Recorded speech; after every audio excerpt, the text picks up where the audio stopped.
Welcome to the Sacred Heart Share-A-Thon on the Carolina Catholic Media Network. Today, we are live on the air from 6 a.m. to 6 p.m., asking for your financial support and sharing the great work of various ministries, authors, speakers, clergy, and local radio hosts that impact our local Charlotte community. Carolina Catholic Media Network is 100% listener supported, and we need your financial support to continue broadcasting the truth of Jesus Christ. Call 1-800-857-2909. That's 1-800-857-2909 to make your tax-deductible pledge. Operators are standing by right now to take your call, or you can donate online at carolinacatholicmedia.org. Thank you for your loyal listenership. We hope you enjoy this special Sacred Heart Share-A-Thon program. And hello everybody, and welcome to this very special Sacred Heart Share-A-Thon here on the Carolina Catholic Media Network. My name is Bill Snyder. It's wonderful to be with you all, and we are very excited to have the host of the obligation, Jason Murphy, with us right now, and he is going to be sharing with us his show live. So we're going to take you to him and his wonderful guest. Welcome to another week of the obligation. My name is Jason Murphy. We have a very special episode here. This is our first episode we are doing live. I don't know if it's a foreshadowing of things to come. I don't know. It might be the beginning of the end. Who knows where it's going to go. But anyway, we appreciate you all tuning in, especially during the Carolina Catholic Media Sacred Heart Share-A-Thon Pledge Drive. I just got off of a great conversation with Keith Nestor from Down to Earth Ministries. Keith was a speaker at the previous men's conference here in Charlotte. And, we just had a wonderful conversation about leadership and Catholicizing, media out there. We have so much negative media and negative aspects of the internet and cell phones and the information technology explosion going on. But, as Catholics, it is our duty to get involved and Catholicize, and use that which we can. And using these airwaves to get out there and spread the message of Christ, of Jesus Christ to the world, and be a resource to other Catholics. So many folks out there, giving witness that, hearing things on the radio that are sparking questions and inspiring them to look further into the Catholic Church. I mean, for myself included, someone who had kind of gotten away from reading and studying like I should be.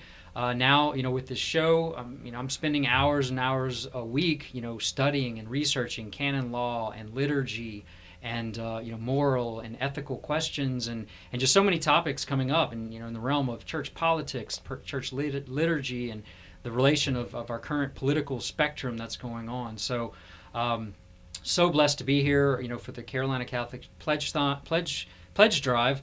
And, if you're out there listening, we appreciate it. And if you're able, send a little, send a lot. We will take what you can get. Carolina Catholic Media has been going strong, close to 3 years, maybe pushing the 3-year mark. And we are getting out there, and we have a lot of content, more content than many other local Catholic radio stations across the country. I mean, EWTN, of course, is huge, has been around for a long, long time, but as far as individual markets, Carolina Catholic is making its footprint. But you can go online now to 1-800-857-2909. You can also go online to carolinacatholicmedia.org. All donations are tax deductible. Our Share-A-Thon is going to run today through tomorrow, June 24th, 6 p.m., which is lining right up with the Feast of the Sacred Heart. And there's many different pledge levels. We also have some gifts out there, for a one-time gift of $75 or more. Wingate University's men's polo. I think that's compliments of Dr. John Aquaviva's show Faith and Sport. For a one-time gift of $20, a copy of The Contemplative Stations of the Cross by Patchwork Heart Ministry. And that's our producer today, Bill Snyder. And for a one-time gift of $30, a copy of A Contemplative Las Posadas Advent Devotional. That is available in English and Spanish. So we appreciate it. Go online now, make that phone call. And we're going to get started with the live episode of The Obligation. And joining me once again a very special guest, and I think we're bringing him back more than the conversation. We're bringing him back just for the amazing radio voice he has. Frank Cona joined me a couple of weeks ago. Frank is a Marine. He was spent a lot of time in Iran and Afghanistan. He's a Marine sniper. He also worked for a private military firm protecting the soldiers and offering assistance overseas. And he is a family friend. His parents are godparents to one of my daughters. And without further ado, the man with the amazing radio voice, Frank Cona, thanks again for coming into the obligation. Hey, Jason, thanks for having me on. I really appreciate being here. Absolutely, man. Yeah. We're gonna forego the tinfoil hats today. We're gonna try to behave ourselves a little bit, but I can't make any promises. Yeah, this is very disappointing. All the 5G waves are gonna wreak havoc on our conversation. So I'm worried. I think your last 24 hours probably you're gonna take a little bit more of your conversation and your brain waves sitting in an airport for the last. No, I got a solid 3 hours of sleep on an airport bench. I'm energized, ready to go. So where were you coming back from, and what happened? I was coming back from my brother-in-law's birthday party in Florida. I'm the godson to his kid, so I got pretty much press ganged into coming down there. I had a lot going on, but my family helped me get down there and get back here in a timely fashion. Yeah, so you spent the night in Nashville. Yeah, it's not a bad airport to sleep in. No, Nashville's nice. It's a newer kind of a new up-and-coming city. Yeah. And then at 5 a.m., they have really great country music that starts playing to get you out of bed, get you wake up. And running. Yeah, no, that's great. Appreciate you coming on. Such a special week here. You pulled in right as I was wrapping up with Keith Nestor, so you heard a little bit about Keith's. Keith was a great speaker at the 2022 men's conference, and just lots of great ministries. Travels the United States praying the Rosary Crew, and depends on the accommodations and the generosity of folks who are part of that. And they'll say, hey man, come this way, and they'll map out their route. And I think when he came up to to St. Thomas Aquinas for this past March men's conference, they take their RV, and he camped out there. And I think the family put him up for a couple nights, and then he left there, and so he traveled. So it's great spreading that ministry and making his way to the United States. So that's cool. Yeah, kind of cool. So we're coming off Father's Day. Were you in Florida for Father's Day with your dad? Was he down? Were y'all down there for that? Was last weekend? Or? Yeah, that was last weekend. Me and my dad actually got to go to Mass together, and it was the Feast of Corpus Christi at the parish we went down there for. Okay. So it's a great procession, great Mass, and I got to spend it with my dad. So that's awesome. That. I mean, I'm not a father, but if I was a father, that would be the best Father's Day gift. I hope it was a good gift for him. Hope he still likes me. That's beautiful. I mean, that's every dad's goal, right? Is to set that example of faith and live it with their kids. And I mean, honestly, that's one of my greatest fears would be the loss of faith for one of my children. I can't think of anything much worse. Obviously, my marriage, losing my marriage or losing a child or something, but the loss of faith. I shared a story on the Obligation Instagram yesterday. I was out with the boys. We were walking the beach, and we were looking for shark teeth because we were down at the beach as well on the North Carolina coast. And I didn't really learn about shark teeth until maybe about 5-6 years ago. I mean, I grew up in Louisiana. We'd go to Florida or Mississippi, Alabama, and that was just never something that we talked about or even looked for, or even knew were out there. And we even went to the North Carolina coast several years and never really even looked until one day, we were just kind of walking, and they said, "Oh, did you find any shark teeth?" And we said, "No, we didn't know you could." And so we kind of started, and Jude, my oldest, he was probably the only one at that point. He was 3 or 4 years old and didn't really understand it. So as we grew, it was kind of my little hobby, looking for these shark teeth. And as they've gotten older, they've become pretty good at it. And I mean, they'll find hundreds in a day, which is crazy. Like, you don't think they're out there, but a lot of people say, "Well, do you think there's sharks out there?" And I say, "Well, just take your finger, dip it in the water, taste it, and if it tastes salty, there's a shark in the water." And I can attest to that. And I don't do a lot of surfing anymore. I used to surf more, but I don't dangle my legs over the surfboard out in water that's over my chest deep, because I have caught some 10-foot, 12-foot sharks within 5 feet of the North Carolina coast, and I've seen the number of sharks coming up to the up to the beach. I was fishing the other day, just right there, up to my knees, and one came up and was about 3 or 4 feet from me. And I popped him on his head. He's about a 4-foot little reef shark. And he took off. Of course, he's just being curious. But they're out there. Sharks are out there. And if sharks are out there, the shark teeth are out there. So anyway, we're looking, and I was just standing there, and I was admiring, and I was just astonished, because they've actually gotten better than me at finding them. So my eyes probably are getting worse. So it's tough for me to see them here and there. And I was just thinking, you know what? That's what dads are. That's what men are about. I taught them that, right? They didn't know that skill or that, hobby. They didn't know anything about that until they learned it from me. And I was thinking, now they're doing it better than me. And my prayer is, and what this post was that I put on Instagram, was that I hope that my children are better than me in everything except sin, and especially the practice of their faith. And it just gave me, I just thought of that. And I'm like, man, that is our jobs, right? I mean, that's our duties.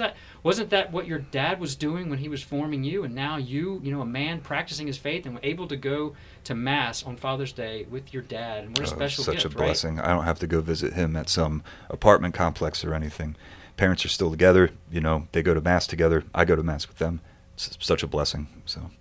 Yeah, I mean, so your dad, he's a big Marine too, right? I mean, so you just look at your dad's a staunch, solid Catholic man, Catholic gentleman, and that's why I joined the Marines, because of my dad. I mean, my dad growing up was the man. He was a model for what masculinity was, and he wasn't a slouch or anything. Like he was a leader.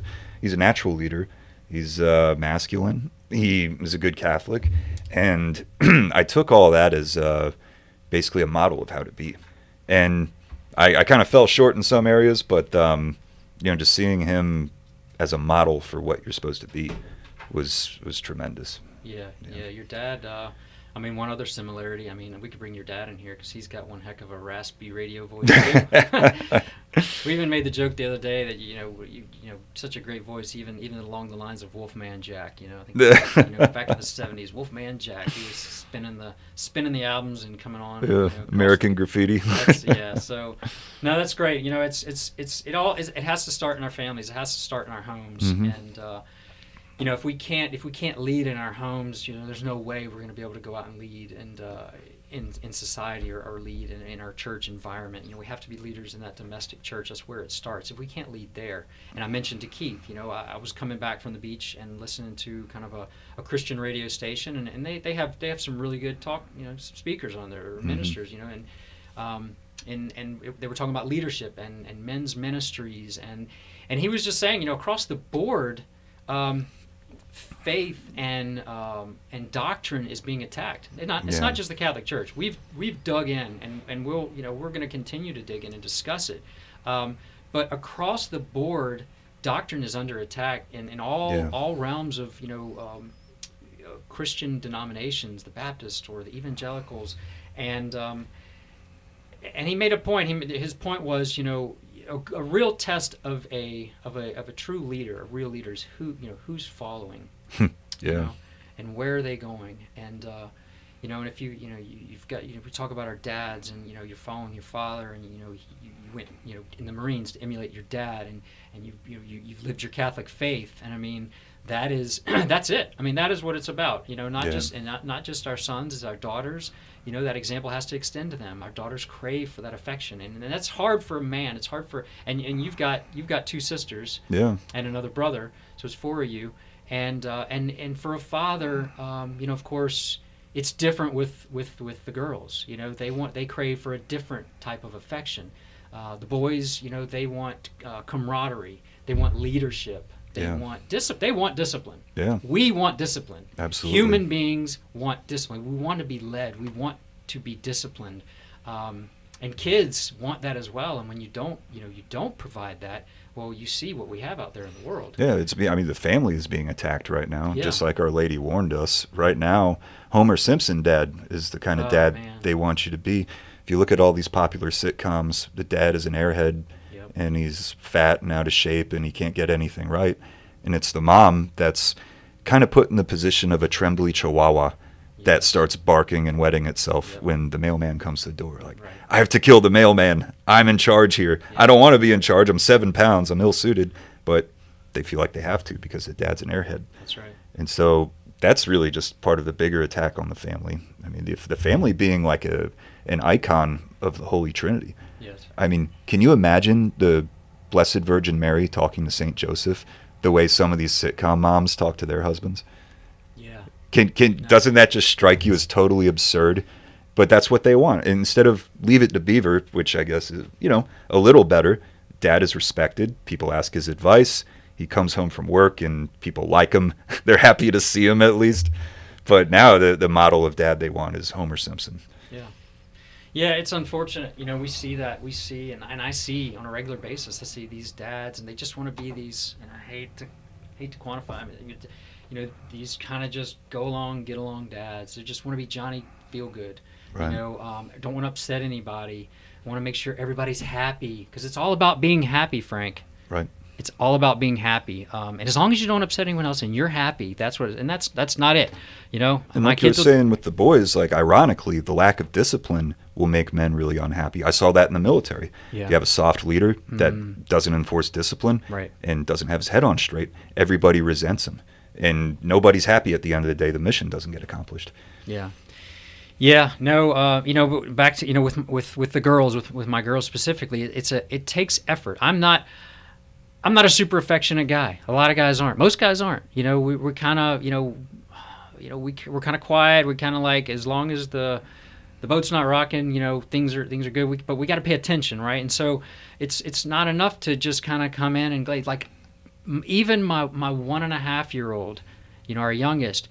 She will squeal until I look at her in the eyes, because they get in the habit, like anybody. You come in the house and you're busy and it's been a crazy day and you're just trying to make your way. It's like, okay, hey guys, I'm back, but I still haven't checked out, right? I still haven't clocked out. I shouldn't say checked out. Maybe I should say I am checked out of the family and I'm still checked in at work. So I'm distracted. Maybe text messages and phone calls are coming through, and I'm trying, hey, how's everybody doing? But my little 1.5-year-old, she'll squeal. And that squeal, God gave us these perceptive little things in our mind. And once you have kids, you'll get this too. But God gave them, so that we will focus on them, because the kids will squeal and they'll scream, especially like when they're hungry, when they need a diaper change or when they want your attention.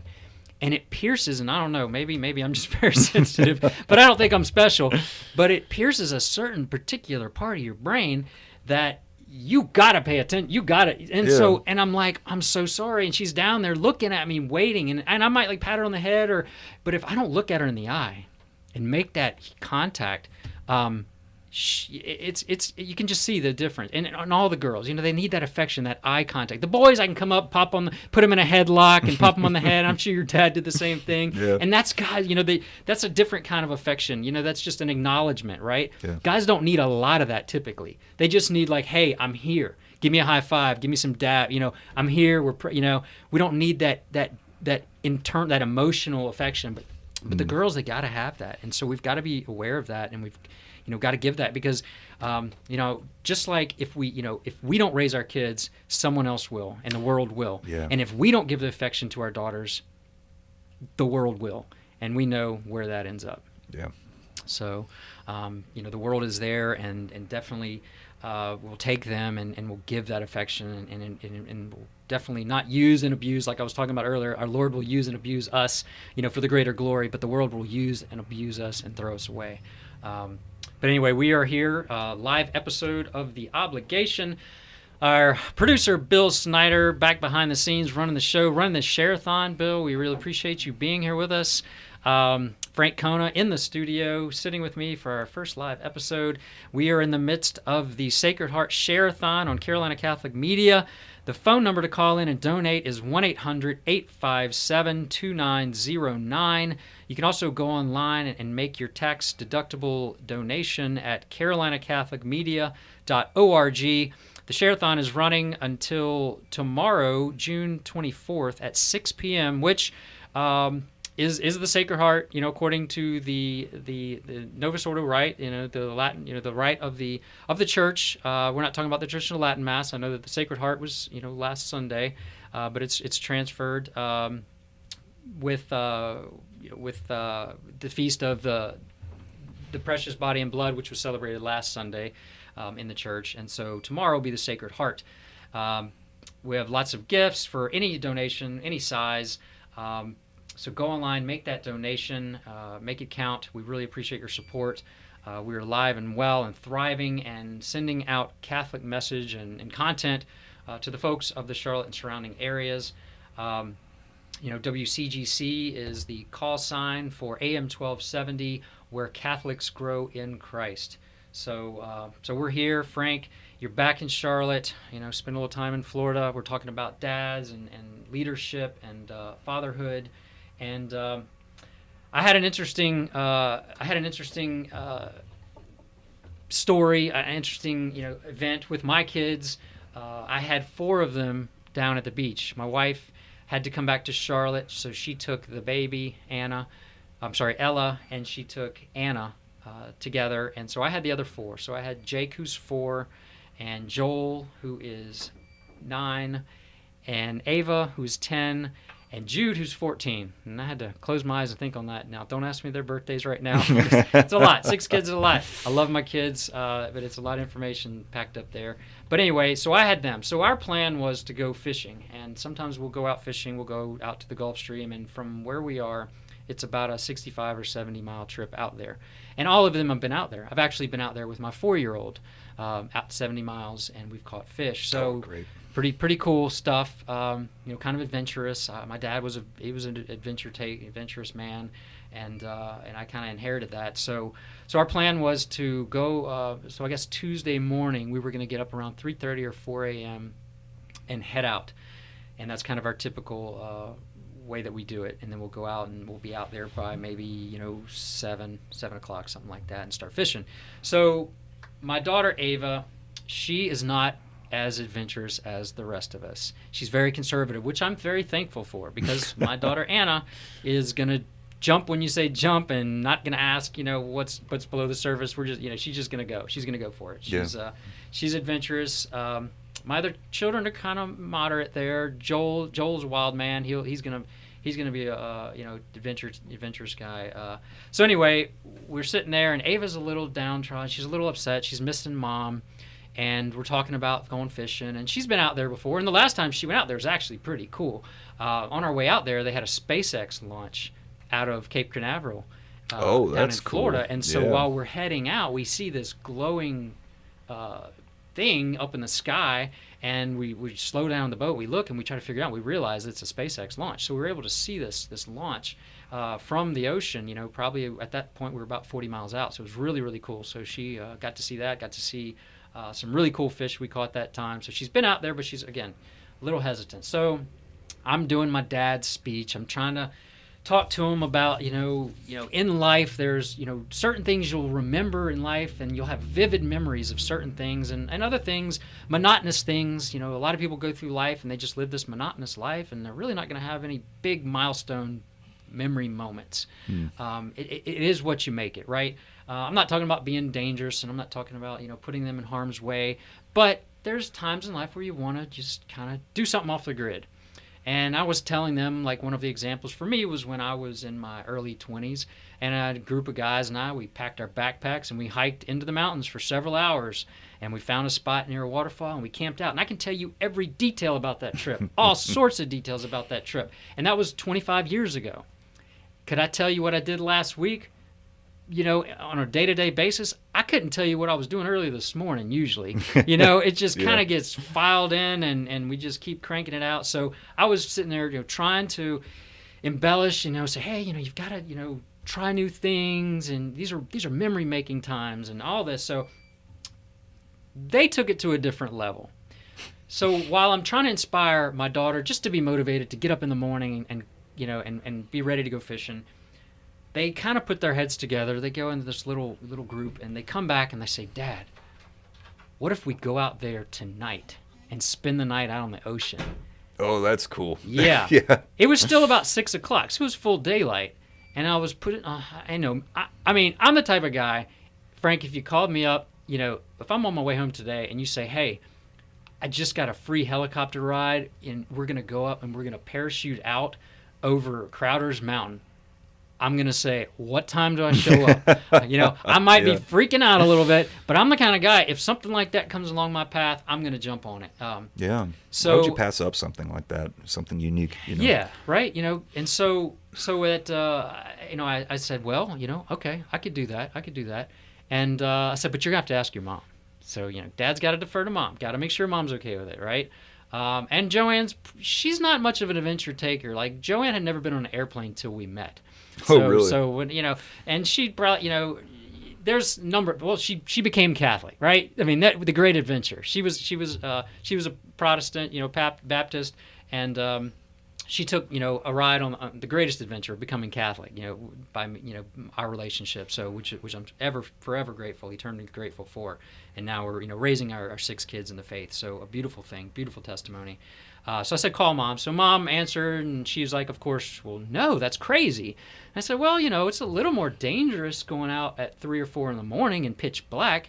I mean, we have a lot of resources on the boat. We've got radar, we've got infrared camera, we've got a lot of different things, multiple redundant radios and stuff. So it's safe, but we can't see under the water, and there's probably more risk, honestly, between all of these options of just driving back and forth to the beach. In all honesty, no, yeah, of definitely something really happening. Yeah, in the car. So it's very calculated, very safe. So I said, I feel okay about it. I think we can do it. So she's like, all right, but that sounds crazy. So the kids were already like packing their little bags, and we head out about 6:30, and we got out about 20 miles out. We didn't go too far, so we're still within sight of the lights on the beach, and we could see the closest ship to us was about 12 miles away, which is really not far. You see it; it looks like it's right there. I mean, a big freighter ship. Of course, we're not in the shipping channel or anything. We anchored out, got to see the sunset. We prayed the rosary together, watching the sun go down. My daughter, Ava, the one who was not even wanting to go fishing at that point, is now 20 miles out in the ocean, in the middle it's not in the middle of the ocean. I don't feel out in the middle. To me, it feels like out in the middle of a lake. I mean, that's just what I feel like. I mean, there's a boat there. I can hear radio chatter. I can see lights on the beach. We can't see the beach, but we can see the tower lights. And we're praying the rosary, and I'm just thinking, this is amazing. And so we took this great adventure, and I was listening earlier. We had one of a talk, on before I spoke with Keith Nestor. We had Jonathan Fanning, who is an author and a speaker. He's an entrepreneur and a parent. He also has been featured on TEDx. He's written several books, and his talk that he was doing this morning was who are you becoming? But he told a story about having Brave and Daring Day, which is kind of funny because I was going to talk about this. This fishing trip with the kids here anyway, but hearing him talk about it, he had Brave and Daring Day. Now his daughter, and him, the brave and daring for them was to go try something new at the playground and climb something that his mom wouldn't let her climb. And so they did it, and it was a challenge, but it faced a challenge and they overcame it. And they were able to do something that they might not thought had been possible. So it was a great tie-in. It was a great time, but I mean, just bringing all that back to adventure, and the great adventure, of course, is our faith. Right. I mean, looking around, standing up to the world and society and where everything is going, that, in my opinion, that is the great adventure. Us sitting right here, publicly proclaiming we are Catholic, we're broadcasting Catholic information, we're talking about the most important things in the world right now, talking about our faith, and salvation story. What else? What's greater than that? What's greater challenge, and what's Oh, than our nothing, faith? nothing. That's it. and the distances and the lengths we'll go to preserve that faith and live that faith, especially in these times when the world would have us just stomp it out, basically tell us Christianity's dead. I think there was a movie out a few years ago, God is dead. Basically, that's every movie now. I mean, just everything that comes out is loaded with blasphemy. Which is worse than murder, by the way. It's just a horrible, horrible crime. And these people just spew blasphemies during movies now. I mean, pretty much all of them are at least implicitly anti-God. Yeah. Anti-God, so. Absolutely. Yeah. So speaking of these challenges and this kid, they want to trust and they want to follow, and we got to be careful as and not just fathers, because Frank, you're not quite there yet, but just being an example and a leader in your small community, in your friend circle or work circle or church circle. I mean, those are high callings, right? I mean, yeah. I'll tell you a story about my dad. Yeah, that's what I want. I was about to ask. Yeah. So we he was really great at screening the media that came in to the house. He didn't have any filth, any blasphemy, none of that. So he used to record TV movies with a VCR, and then we watch them. And he had Top Gun. There you go. And I was into fighter planes as a kid, but it was only the fighter plane sequences of the movie, and his cut was 20 minutes long. Okay. So I joined the Marines. I have this roommate, and my roommate was telling me, "Hey, man, you want to watch Top Gun tonight?" And I was like, "Wait, you know about Top Gun? That like experimental indie art house movie that's only like 17 minutes long?" And he was like, what are you talking about? Wow, It's 2 hours great. long. And I was like, Yeah. no, it's just there's no plot development. There's no like real There's no Kelly characterization. McGillis. He was like, no, there's the romance he had with the teacher. I was like, what are you talking about? There's no women in Top Gun. He's like, they had the beach volleyball thing. I was like, what? Mm-hmm. So I watched the movie. I was like, whoa, my dad's cut is way better than the actual version of this movie. Yeah. And my dad just went around great. editing and kind of reappropriating Wow. the culture that surrounded us so that it was at least not offensive, Yeah. but also so that you would get some greater meaning out of it. And about a year ago, I got some video editing software, and I made some VHS artifacts and put a sound compressor up to my computer, and I made a VHS if I'd cut the Chris Cona Top Gun Oh, that's so cool. director's cut. Yeah, so I don't know. A lot of that stuff your Yeah. dad does to keep you safe, Yes. but also to introduce you to things the right way really sticks to your ribs. Yeah.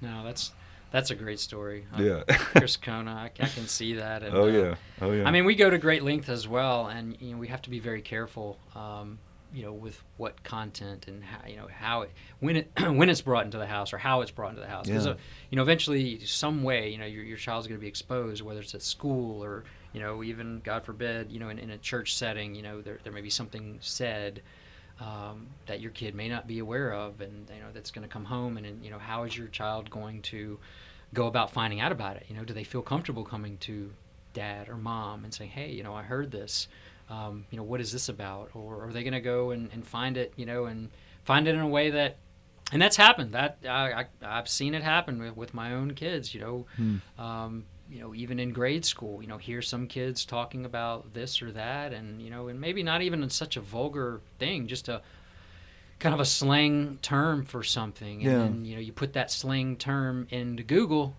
Oh yeah. and Google's gonna just spit it out in Yeah. a graphic way, and we've seen that, and so it's you got to have those times. You got to be able to trust. Your kids have to be able to trust you. So as a dad, do you think there's a danger in going too far in trying to put your kids in a bubble, or do you think that's a good thing? Because I'm still haven't had my mind made up really about where to go and how far to go with Yeah. trying to shelter your kids from all the nonsense. Yeah, that's a great question, and it's one that I think about a lot, because I've seen and I've heard, and I can be witness to that into a certain respect. I went to an all-boy Catholic high school, and it was very sheltered, very protected. And even though we were nominal Catholics, my parents still had the thoughtfulness to put me in a Catholic school, and especially a all boys school. I wanted to go to the co-ed school.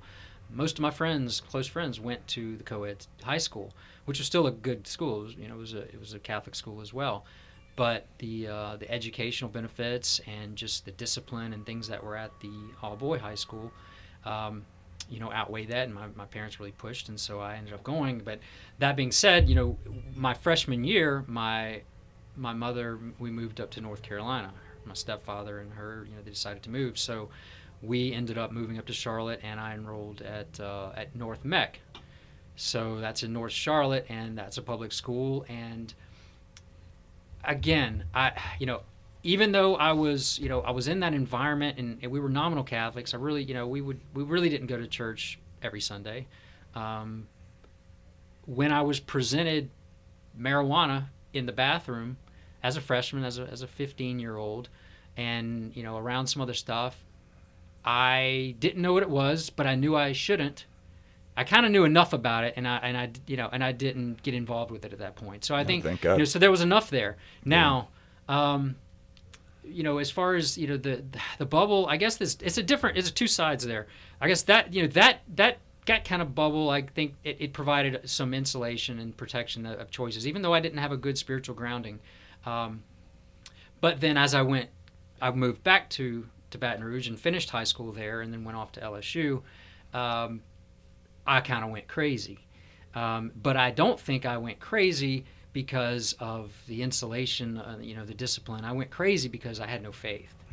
And I just succumbed to everything around. And, of course, coming from the environment, it was a very disciplined environment. And when you have discipline, but it's not really backed by a lot of strong faith, it only works so long, whenever the temptation comes around.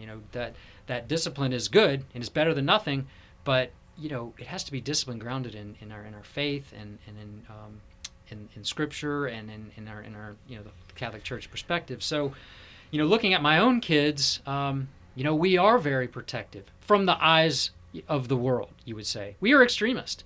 Dr. Ray Garundi, who will be on tomorrow at 11 for the Share-A-Thon, and I'll be speaking with him.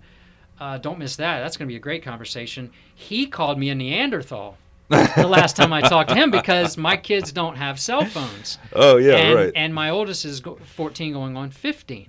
I have not put that in their hands. And I'm not going to until I deem it necessary, and that, of course, I can trust my child. Yeah, thank God.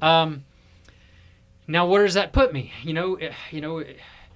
My child, they're going to be exposed to it at some point. At some point. And I've told them this. I said, Jude, David, Joel, Anna, Jacob, Ella, all of y'all. My duty as a father is to make sure you know the faith. I've got to do everything I can while you're here with me. And I don't know how long that's going to be. It might be till you're 18, it might be 19, maybe 20, 22, 23. I don't know. Maybe after 23, we might have to have a conversation if you're still with me. I'm never going to kick you out unless you just become like a lazy bum. And then I'm going to kick you out. And my mom kicked me out, and I wasn't really a lazy bum. I'd gone into the seminary and I really didn't have a plan put together. And she said, "You got 2 weeks." And oh, wow. And my 2 weeks came, my 2 weeks went. I didn't have a plan, and she's like, "Well, you're gone by Friday." And I wouldn't be sitting here right now because I wouldn't have gone out and made my way in the world and found my way and worked as hard as I worked to establish the comfort zone is murder to a man's spirit. I've got a friend who's going on 50 who really never got out because he never was forced to get out, and very talented, very smart individual, but just kind of stayed there. And honestly, I probably would have stayed there. So that's kind of digress there. But back to with my kids, I'm not going to force them out. But as long as they're within my house, I'm going to do everything in my power to instill faith and morals and ethics and discipline into their lives. And I was very, very blunt the other day with my oldest, of course, 14 going on 15. You've been there. I've been there. We know everything at that age. Oh, yeah. I told him, and maybe I was a little strong in telling him and how I told him, I said, if I can't do it, I will bring other adults in who can, or I will ship you to someone who can. Because at that point, I'm going to say, I have done everything in my capability, and I am not able to. I'm not going to kick a dead horse. I'm not going to continue beating that horse into the ground if I can't get it up. Yeah. I'm going to turn it over to someone else. I'm going to turn it over potentially to a priest or a Catholic psychologist, or I'm going to send them to a boarding school, a Catholic boarding school, because I have that responsibility and that duty, and I feel so strongly about it that I'm not going to be that parent. I am not going to be that dad that just says, "Oh, well, I can't make them do it, so I guess that's the way it is." Not me, brother. Yeah. Not me. So, back to this bubble. So no cell phones, right? I'm not going to put that in my hands. I know how addicted I am to the stupid thing. I know the amount of content that pops up randomly that's tempting to me. Oh, it's Am insane. I going to put that in the hands of my 14-year-old? Why? And that's on the old end of the spectrum of kids. Kids in second and third grade, 10 years old. Parents are just like, "Oh, it's what everyone's doing." No, that's crap. I'm sorry. I know we're on the radio. I shouldn't have said that. But you do not. I mean, how can you put that access? You didn't say anything wrong. How can you give that access to a child that has the brain the size of a pea with no morals and no ethics, and now you've just given them a plug-in to the world. Let me tell Go, you a really bring it. insane anecdote I read on the internet. There was this mom posting on Reddit, and she said, "My daughter won't look at me. She won't talk to me. She doesn't say my name, but the only time she'll come up to me and say something to me is when she wants something, and she'll say, Adexa." And she's like, "What's that word mean?" She was calling her mom Alexa. Because they were so plugged into iPads, voice activation stuff. Gosh. It's really like freakish George Orwell 1984 type stuff we're going through right now. It is, and back to this, this kind of like, oh well, that's just the way it is. I am starting to hear stories from people very close to me about friends of friends or family friends whose children, 10 to 12, 14 years old, that are considering, transitioning Oh, yikes. genders. Yikes. And so the parents are saying, well, we sent them to a psychotherapist or a psychologist, and the psychologist said, just go with it. Just go with it. And these parents are saying, oh, well, they want to be called, Bob, but, or they want to be called Bob, but, it's their name's Betsy, or their name's Joe, but they want to be Josephine. And we're just, that's what we're doing. Like, you're condoning it. How can you allow a 10-year-old, my 10-year-old can't go to the toilet properly, okay, and flush the toilet. My 10-year-old can't open the refrigerator and put something back. My 10-year-old, how are you going to give the choice to choose their sexuality? Yeah, that's insane. If you don't know your sexuality, you have no grounds, no basis of anything. Well, if you don't even know the most basic piece of who you are. Yeah, I mean, when I was 8 years old, I thought I was Indiana Jones, and that was fine. I thought I was Batman. Yeah, and that's okay because there's no danger of you becoming Indiana Jones or Batman. There's no danger. It's a harmless fantasy. But when the fantasy becomes something that's very real, something that the police can come to your house and shoot you and take your kid to enable, it's something that can literally happen. It's like it's worse than playing with fire. I mean, it's very bad. Yeah, and I mean, I look at this, and back to our point about kids wanting to be disciplined and kids craving that, and Catholics wanting to be led, men wanting to be led, and if the parents aren't going to teach and aren't going to lead their kids, they're not fulfilling their obligation. Right. That is their duty. And again, we try to be forthright. You want to have conversations with your kid. You want to bring up things. You want to address things because you want them to be able to come to you. Because if they don't go to you, they're going to go to others. And if they don't go to others, they're going to bottle it up. And I mean, look at the rate of suicide attempts and suicide amongst kids. I've even heard that in my own family. We've had issues with that. Oh, man. People under 20 years old, because they feel like no one's there, no one understands, no one to talk to. And it's you got to have those conversations, and they're not easy. Like, the kid's going to look at you like you're crazy when you come to them with a topic that you have to talk about. But I mean, these are things that are real that you have to talk about and you have to bring up.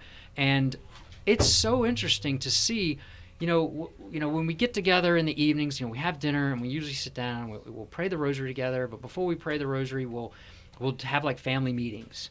And I would call it, my wife or I would, typically begin, when we started this, we'd start the family meetings like, hey, we got to have a talk. Yeah. You got to start doing something about this trash in your bedroom. You got to be doing something about the way you're treating your brother or sister. You got to be doing something about, the way you're, not paying attention during the rosary or not cleaning up after, whatever, all a number of things.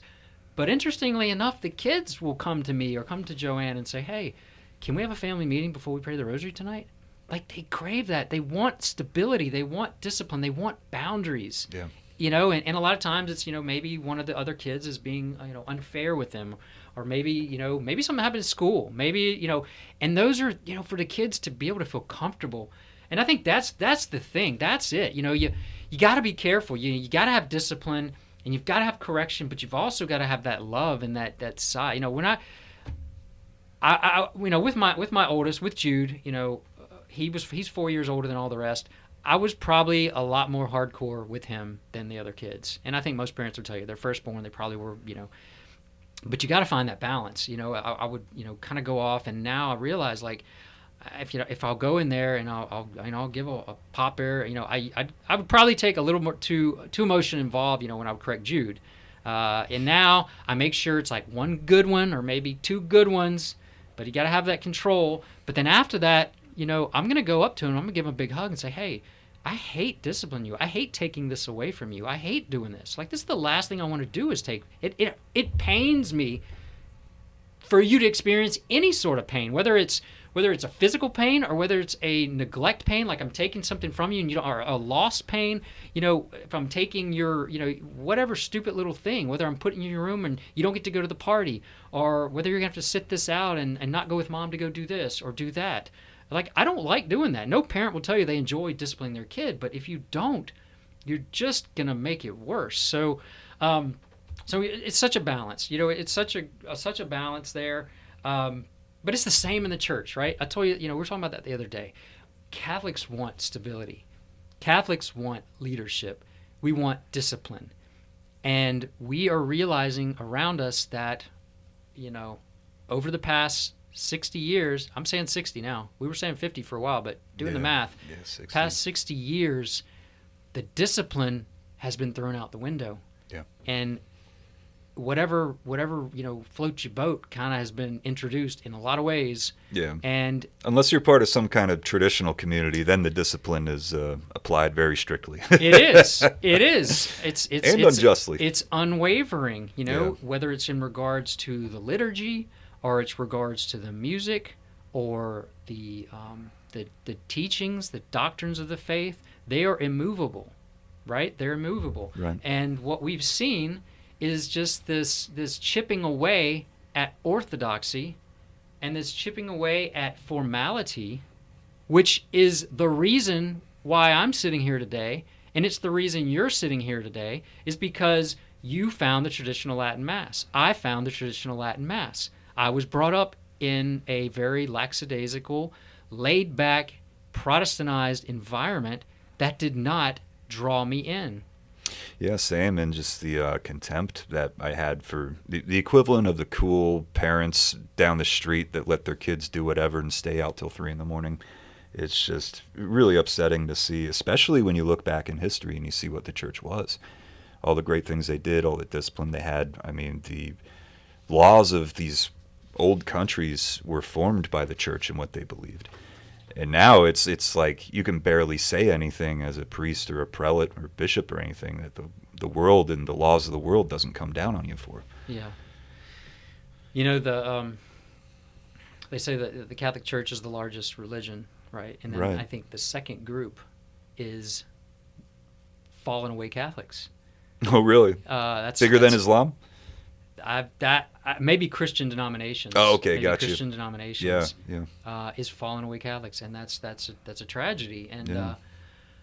I saw a funny picture the other day, but it was a real picture. It was a picture of a Christian denomination. It was called Transformation Church. And okay, that doesn't sound too bad, right? I mean, I guess from a Protestant perspective, transformation. We're transforming from sinners to Christians and living lives of faith. But it was an image of one of the Transformers, like a Transformer. No. What is there? Decepticons and what are they? What Ultron. Ultron. Yeah, I don't know. I don't know. It's one of there's like two camps. There's like you have Decepticons and something other cons. And the good ones, right? Yeah. Oh, but man. they're all Transformers, I guess. Or maybe the good ones are Transformers and the bad ones are Decepticons. I don't know. One is or the this other. A gimmick of some No, kind? Well, apparently a gimmick of some sort. But the church actually had a sign, and it was and it used that kind of image of the robot of the Transformer. Are they referencing like the Dead Sea Scrolls where St. Paul wrote about Ultron coming from the moon and he transformed from a Camaro to a giant robot? Yes. Yeah, I think so. I think that's it. Yeah, I read about that. You snuck your tinfoil hat in here. That's what you did. That's what you did.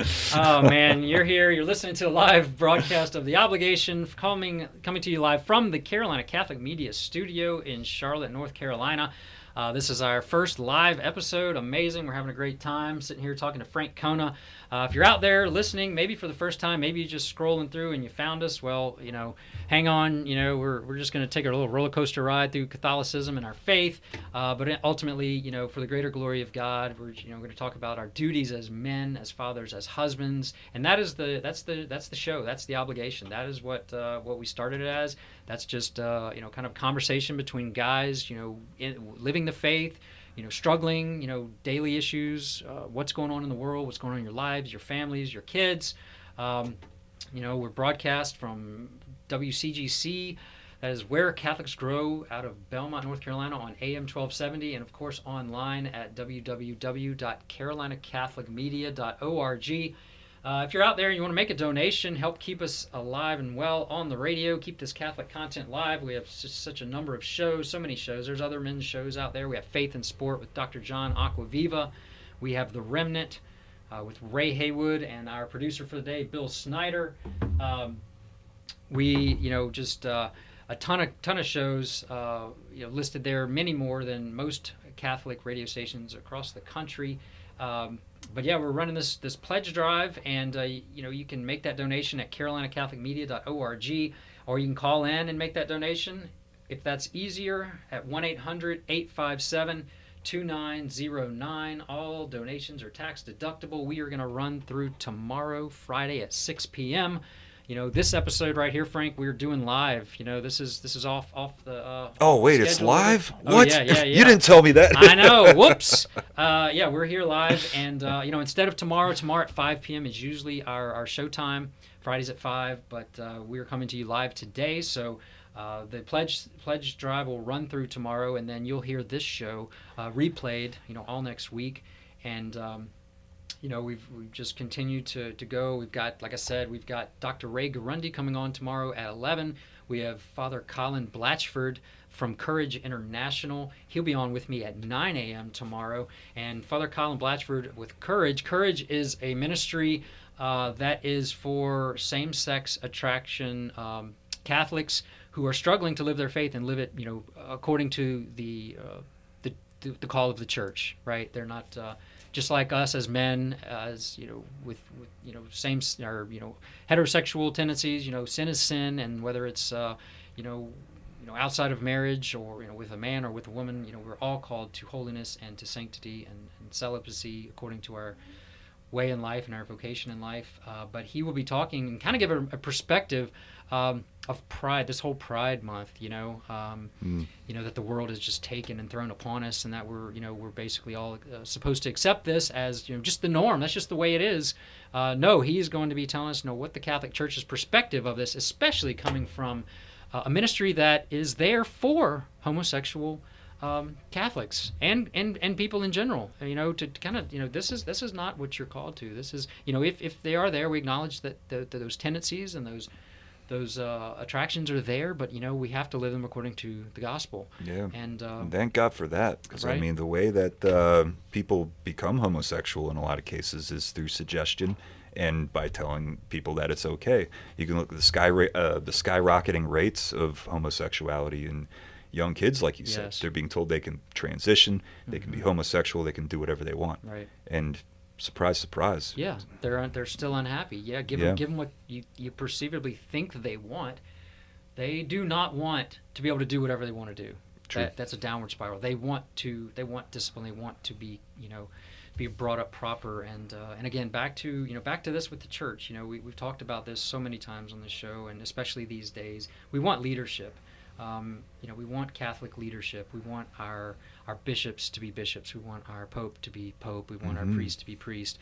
But like we've said before, like Archbishop Fulton Sheen said before, it's not going to be the bishops who up the church, who revert the church and stabilize things. It is not going to be the bishops. It's not going to be the priests. It's going to be the faithful. The faithful have to be faithful and have to lead, and we have to ask for that. We have to let our leaders know. Because otherwise we're just falling into the same bureaucracy that our world is. If we sit back and let the bureaucrats run our government and our political system, well, you've seen where that's gone for the last 2 years, and where it's probably going to go for the coming up 2 years. Yeah. So anyway, Speaking of that, these different denominations and just the way the church has kind of, peeled back its reverency and its orthodoxy over the last few years. We've had so many abuses. It reminded me, and I brought it in today, is 2 Timothy, chapter 4, verse 3 to 5. For the time will come when people will not tolerate sound doctrine, but will, following their own desires and insatiable curiosity, will accumulate teachers, and will stop listening to the truth and will be diverted to myths. But you be self-possessed in all circumstances, put up with hardships, perform the work of an evangelist, fulfill your ministry. That is some strong words by St. Paul. And I'm sure Christians have looked at that scripture over the years, and and probably can relate it to their times, but even more now when Christianity, even back years in the past, at least they knew and could count on a solid, stable church, right? We had certain things like we talked about, the Arian heresy, in times when they didn't recognize. Let's go back to, I think it was Pius V that wrote Horrendum illud Scalis. That horrible crime. It was a papal bull. Very much conditions like we have today. The difference was the reaction. He said that people that go into the clergy and are homosexual molesters, they get handed over to the secular authorities to be put to death, not even an ecclesiastical court. We have that now. Unfortunately, there are priests that molest children, and in some cases it gets covered up. In some places, they drag their feet on prosecution. It's a totally different reaction to the same problem. Right. Yeah, and so we are. It's a time where we can look at these things, and again, we can get it overwhelmed, and we can look at all of the evil and all of the issues going on in our world, and we look at all the problems that we can identify in the church, which are many and are real, or we can do something about it. And doing something about it is living your faith. Doing exactly what we're doing right now, promoting Catholic media. That's all you can do. I mean, you're not going to change anything big. The only thing you can change is yourself and your prayer life. Yeah. And I mean, even in the midst of everything going on the vigil of Sacred Heart tomorrow, it now looks like this decision by the Supreme Court justices may come to fruition. It's amazing. It's amazing to me that in a world where everything's completely lost, and we just might as well just turn around and just go grab our crucifix and our candle and our Bible and just pack it in the basement and just do our thing on our own and just let the world go to hell. The biggest evil of our time, abortion, is potentially about to be upset. Oh, thank God. Thank amazing God. Things. Yeah. Amazing our Lord, can do in the midst of strife, in the midst of the storm. He calms the sea. And of course we know, and let's be vigilant, right? We talked about this our last time, with the attacks that are going to come. They've already come, numerous attacks on churches, attacks on pro-life facilities, and they're going to come, if this decision goes through. So men, be vigilant. Frank, what do you think? Going into the potential answer tomorrow by the Supreme Court justices. Any closing thoughts here? I think we're running, right about on our time here. I'll keep it quick. Just pray first of all, and then second of all, be aware. Like, just know people notice things. If you feel like there's some kind of threat against a place, work with local police, work with cops that are part of your parish. Just figure something out. Be aware, most of all. That's right. All right. Well, awareness, is very important. Being aware of our faith and how we're living it, and be a man. Right? We say that all the time. Be a man. Esto vir. Be a man. Yeah. Thanks for tuning in to this live broadcast for the Sacred Heart Share-A-Thon for Carolina Catholic Media. Stay tuned because live Mass is coming up with Father Lucas Rossi. And again, I'll be back tomorrow at 9 a.m. with Father Colin Blatchford from Courage International, and at 11 with Dr. Ray Garundi from EWTN. Frank Cona, thank you so much, and I look forward to speaking with you soon again. Oh, thank you. It's great being on. God bless, and Esto vir. You are listening to the Carolina Catholic Media Network Sacred Heart Share-A-Thon. Operators are standing by right now to take your tax-deductible pledge. Call 1-800-857-2909. That's 1-800-857-2909. Or donate online at carolinacatholicmedia.org. We now rejoin network programming already in progress.